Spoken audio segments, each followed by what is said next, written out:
कायद्याचं रक्षण करणाऱ्या पोलिसांवरच जर रस्त्यावर हल्ला झाला तर सामान्य नागरिकांनी सुरक्षतेसाठी कोणाकडे पाहायचं? अलीकडे महाराष्ट्रातील अनेक भागांमध्ये पोलिसांवर हल्ल्याची घटना समोर येत आहे आणि अशाच प्रकारची एक धक्कादायक घटना अहिल्यानगर जिल्ह्यातील राहुरी येथे घडली आहे। या घटनेनं केवळ स्थानिक नागरिकांना नव्हे तर संपूर्ण राज्याला हादरून टाकले आहे।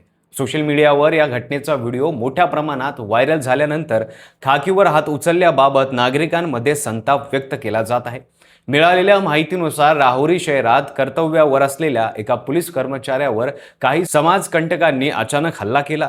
हा पोलीस कर्मचारी आपल्या नियमित ड्युटीवर होता। परिसरात काही लोकांमध्ये वाद सुरू असल्याची माहिती मिळाल्यानंतर तो घटनास्थळी पोहोचला आणि परिस्थिती नियंत्रणात आणण्याचा प्रयत्न करू लागला। सुरुवातीला हा वाद साधा असल्याचे दिसत होते, मात्र काही वेळातच परिस्थिती पूर्णपणे बदलली।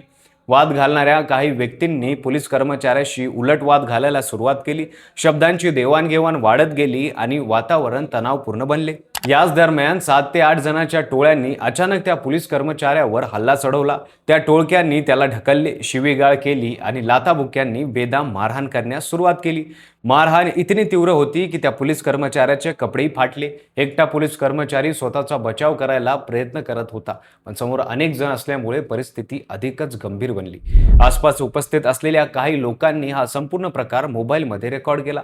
काही वेळातच हा व्हिडिओ सोशल मीडियावर अपलोड झाला आणि काही तासातच मोठ्या प्रमाणात व्हायरल झाला। व्हिडिओ पाहिल्यानंतर अनेक नागरिकांनी संताप व्यक्त केला, कारण या व्हिडिओमध्ये स्पष्ट दिसत होते की एक पोलीस कर्मचारी एकटाच उभा आहे आणि रस्त्यावर अनेक जण मिळून हल्ला करत आहेत। या घटनेच्या कायद्याच्या धाकाबाबत मोठा प्रश्न उपस्थित होत आहे। जर कायद्याचे रक्षण करणाऱ्या व्यक्तीवरच असा हल्ला होत असेल तर सामान्य नागरिकांच्या सुरक्षिततेचं काय, असा प्रश्न अनेकांनी उपस्थित केला। घटना समोर आल्यानंतर पोलीस यंत्रणा तात्काळ सक्रिय झाली। या प्रकरणी पोलिसांनी 11 जणांविरुद्ध गुन्हा दाखल केल्याची माहिती समोर आली आहे। त्यापैकी काही आरोपींना पोलिसांनी ताब्यात घेतले असून उर्वरित आरोपींचा शोध सुरू आहे। या घटनेचा सखोल तपास सुरू असून हल्ल्यात सहभागी असलेल्या सर्व आरोपींवर कडक कारवाई करण्यात येणार असल्याचे पोलिसांनी स्पष्ट केले आहे।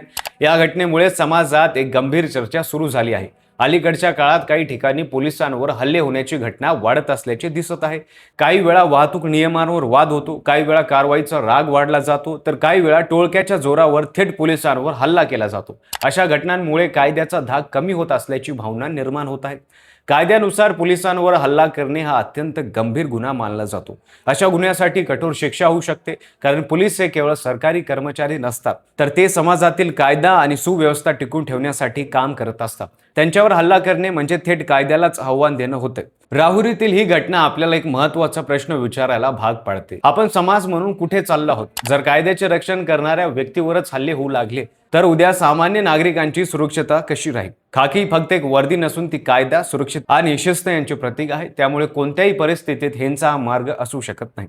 कायद्याचा आदर राखणे आणि समाजात शांतता टिकवणे केवळ पोलिसांची जबाबदारी नाही, तर प्रत्येक नागरिकाची आहे। राहुरीतील ही घटना आपल्याला याच गोष्टीची जाणीव करून देते। कायद्याचा सन्मान राखणे आणि अशा गुन्ह्यांना थांबवणे हे समाजाच्या हितासाठी अत्यंत आवश्यक आहे। तुम्हाला हा व्हिडिओ आवडला असेल तर लाईक करा, चॅनलवर नवीन असाल तर सबस्क्राईब करा आणि बेल आयकॉनला दाबायला विसरू नका आणि पाहत राहा फक्त कसं काय।